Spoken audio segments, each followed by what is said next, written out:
नमस्कार विद्यार्थी मित्रांनो, पर्पल आर्ट इन्स्टिट्यूट मध्ये आपलं पुन्हा स्वागत आहे। आज आपण शिकूया इक्विव्हॅलन्स रिलेशन। तर रिलेशन्स आणि त्याचे वेगवेगळे प्रकार आपण शिकलेलो आहेत आणि आता शिकूया इक्विव्हॅलन्स रिलेशन।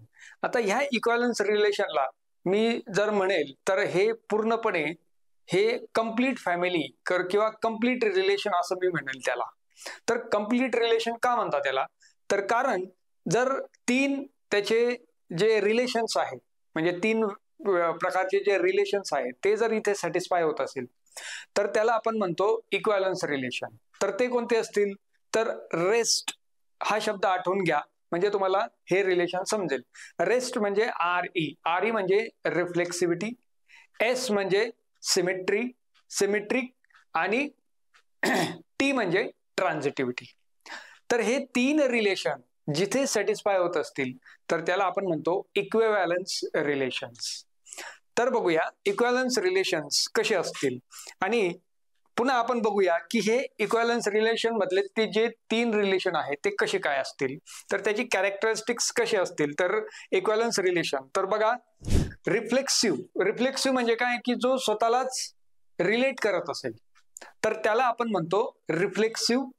दॅट इज म्हणजेच मॅथमॅटिकली जर बघितलं तर all A is related to A, that is called as A comma A is a relation belongs to the relation, तर याला आपण म्हणतो रिफ्लेक्सिव्ह रिलेशन। ओके, आता पुढचं बघूया, that is called as R E. जसं मी रेस्ट हे नाव दिलेलं आहे तर this is the reflexive relation. आता पुढे बघूया सिमेट्रिक रिलेशन। तर सिमेट्रिक रिलेशन म्हणजे काय की जसं आपला भाऊ असतो, आपल्या भावाचा पण आपण भाऊच असतो, तर that is called as a relation, that is called as a symmetric relation. आता बघा ए कॉमा बी जर हे एक रिलेशन किंवा हे कॉम्बिनेशन असेल तर ते जर belongs to a set A असेल तर A comma B is belongs to again relation, that is a one kind of relation. Then B comma A that is also one kind of relation. जर मी A relate to B करत असेल तर then B relate to A जर होत असेल तर त्याला आपण म्हणतो सिमेट्रिक रिलेशन। ओके, म्हणजेच एक सिंपल उदाहरण म्हणजे जर आपण आपल्या भावाचा भाऊ असेल तर तो जो भाऊ असेल तर त्याचा पण मी भाऊ असेल, that is called as a symmetric relation. That is a A related to B again B related to A, that is called as a symmetric relation. आणि त्याच्या पुढे बघूया ट्रान्झिटिव्ह रिलेशन। तर ट्रान्झिटिव्ह रिलेशन म्हणजे काय की याच्यामध्ये जर तीन एलिमेंट असतील, कन्सिडर करूया ए बी सी, तर तीन जर रिलेशन असेल किंवा तीन एलिमेंट असेल आणि तीन एलिमेंटचं रिलेशन जर अशा प्रकारे असेल तर कसं A related to B, B related to C, तर डायरेक्टली आपण म्हणू शकतो की ए रिलेटेड टू सी, तर याला आपण म्हणतो ट्रान्झिटिव्ह रिलेशन्स। ओके, तर हे जर जिथे सॅटिस्फाय होत असेल म्हणजे ऑल, इथं काय म्हटलंय ऑल कॉम्बिनेशन, इथं काय म्हटलंय ऑल कॉम्बिनेशन, जर हे सगळंच ऑल कॉम्बिनेशन जर एखाद्या ठिकाणी तुम्हाला मिळत असेल ज्या रिलेशनल सेटमध्ये, तर त्या रिलेशनल सेटमध्ये आपण म्हणूया इक्विव्हॅलन्स रिलेशन। ओके, तर एक गिवन सेट असतो आपल्याकडे आणि त्याचं रिलेशनल सेट असेल आणि ते जर रिलेशनल सेट आपल्याला इक्विव्हॅलन्स आहे का नाही हे जर बघायचं असेल तर हे तीन कंडिशन किंवा हे तीन रिलेशन जिथे सॅटिस्फाय होत असेल त्याला आपण म्हणतो इक्विव्हॅलन्स रिलेशन। समजतंय मित्रांनो? आता हेच आपण डायग्राम द्वारे समजून घेऊया। म्हणजे सपोज आपल्याकडे A1 आहे, 2 आणि 3 आहे, तर A1 रिलेटेड टू 2 असेल, 2 रिलेटेड टू 3 असेल तर याला आपण म्हणतो, आणि अगेन 1 रिलेटेड टू 3 असेल तर याला ट्रान्झिटिव्ह रिलेशन आपण म्हणतो, बरोबर आहे, ट्रान्झिटिव्ह रिलेशन। आता इकडे बघा 1 रिलेटेड टू 2 आहे, अगेन 2 रिलेटेड टू 1 आहे, सिमिलरली 2 रिलेटेड टू 3 आहे, अगेन 3 रिलेटेड टू 2 आहे। ओके, आता पुन्हा बघा 1 रिलेटेड टू 3 आहे, अगेन 3 रिलेटेड टू 1 आहे, म्हणजे ऑल कॉम्बिनेशन। या ठिकाणी आपल्याला काय बघायला मिळतंय, all combination of transitivity as well as symmetric. आता इकडे बघा रिफ्लेक्सिव्हिटी इथे दिसतंय का तुम्हाला, जर मी स्वतःलाच रिलेट करत असेल, म्हणजे हे स्वतःलाच रिलेट केलंय, 2 ने 3 ने पण स्वतःलाच रिलेट केलेलं आहे, 1 ने पण स्वतःलाच रिलेट केलेलं आहे, तर अशा प्रकारचा जिथे ग्राफ तुम्हाला बघायला मिळेल त्याला आपण म्हणतो इक्विव्हॅलन्स रिलेशन. ओके, म्हणजे काय की ग्राफिकली जर तुम्ही बघू शकला तर बघितल्या तुम्हाला समजतं की हे जे रिलेशन आहे ते इक्विव्हॅलन्स रिलेशन आहे का नाही. ओके, आता याचे जे वेगवेगळे एक्झाम्पल असेल ते बघूया, म्हणजे तुम्हाला कळेल की आपल्याला हे जे काही रिलेशन असेल ते इक्विव्हॅलन्स रिलेशन कसं आपल्याला प्रूव्ह करता येईल. ओके, आता बघा एक सेट आपल्याकडे दिलेला आहे 0, 2, 4, 6, 8 आणि 10. हे वेगवेगळे इलेमेंट आपल्याला इथे बघायला मिळत आहे. तर इथे हे 6 प्रकारचे एलिमेंट आपल्याला इथे बघायला मिळत आहे आणि त्याच्यामध्ये रिलेशन दिले आपल्याला का आपल्याकडे, तर एक रिलेटेड टू बी हे रिलेशन आपल्याकडे आहे आणि जे रिलेशन इथे दिलेलं आहे हे बघा, हे जे रिलेशन आहे हे रिलेशन आपल्याला इथे दिलेलं आहे a, b, right, such as a minus b, a minus b is divisible of 2, म्हणजे याचा जो डिफरन्स असेल तो डिव्हिजिबल ऑफ 2 और इक्वल टू 2 असेल.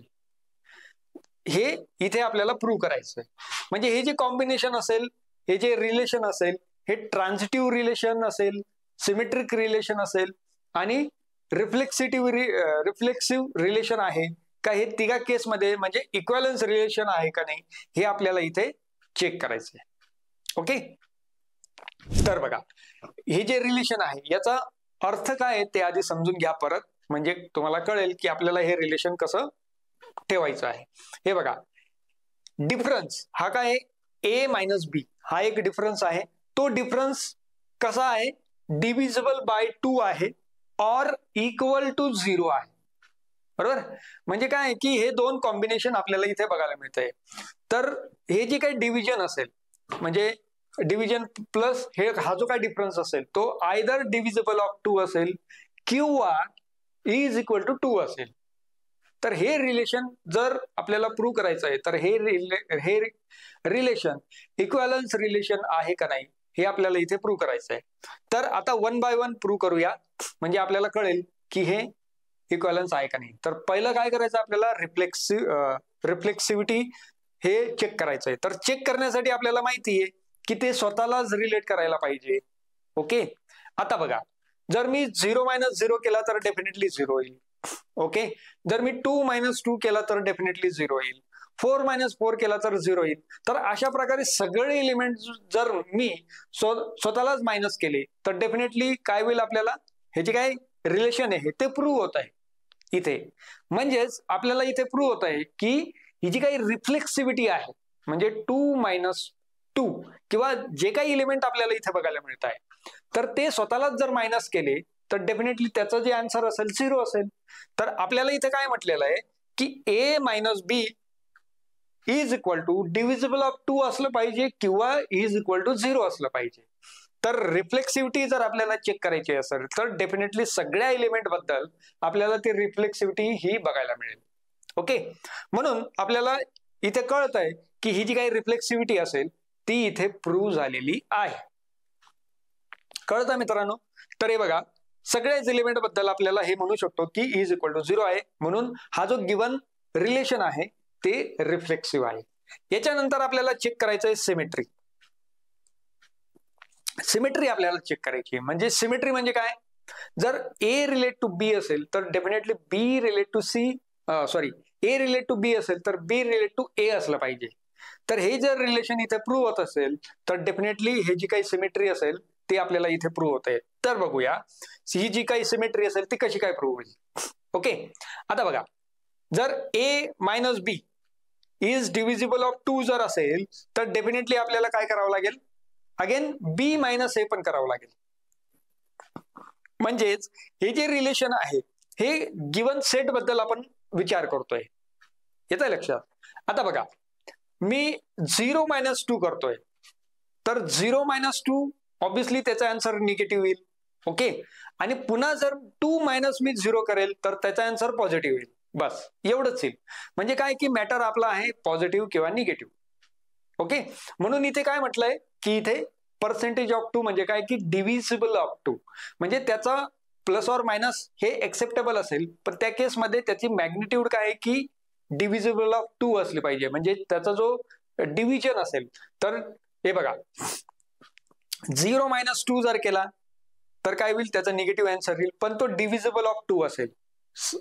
ओके, आणि पुन्हा बघा 2 - जर मी 0 केला तर तो सुद्धा डिव्हिजिबल ऑफ 2 असेल. आणखी पुढे बघा, जर मी 2 - 4 केला तर त्याचा आन्सर काय येईल, -2 येईल. समजलं? आणि 4 - 2 जर केला तर डेफिनेटली त्याचा आन्सर काय येईल, +2 येईल. पण इथे काय मिळतंय आपल्याला की divisible of 2, divisible of 2. Again बघा, पुढे बघा, जर मी 2 - 6 केला तर त्याचा आन्सर काय येईल, -4 येईल. आणि 6 - 2 जर केला तर त्याचा आन्सर पण काय येईल, 4 येईल. तर मॅग्निट्यूड काय आहे दोघांची, 4 आहे. तर 4 हा डिव्हिजिबल ऑफ 2 आहे. म्हणून आपल्याला इथे मिळतंय की ही जी काही सिमेट्री आहे ती ही सिमेट्री इथे प्रूव्ह होते. ओके, फक्त मॅटर हा पॉझिटिव्ह निगेटिव्हचा आहे, कारण हे सगळे काय आहे, रिअल नंबर असतील, म्हणून हे आपल्याला इथे प्रूव्ह करता येत आहे की आर इज अ सिमेट्रिक. येतं लक्षात, आर इज अ सिमेट्रिक. आता ट्रान्झिटिव्हिटी आपल्याला चेक करायची मित्रांनो इथे. तर बघा, ट्रान्झिटिव्हिटी म्हणजे काय, जर ए रिलेट टू बी असेल आणि बी रिलेट टू सी असेल तर definitely A relate to C असेल इथे.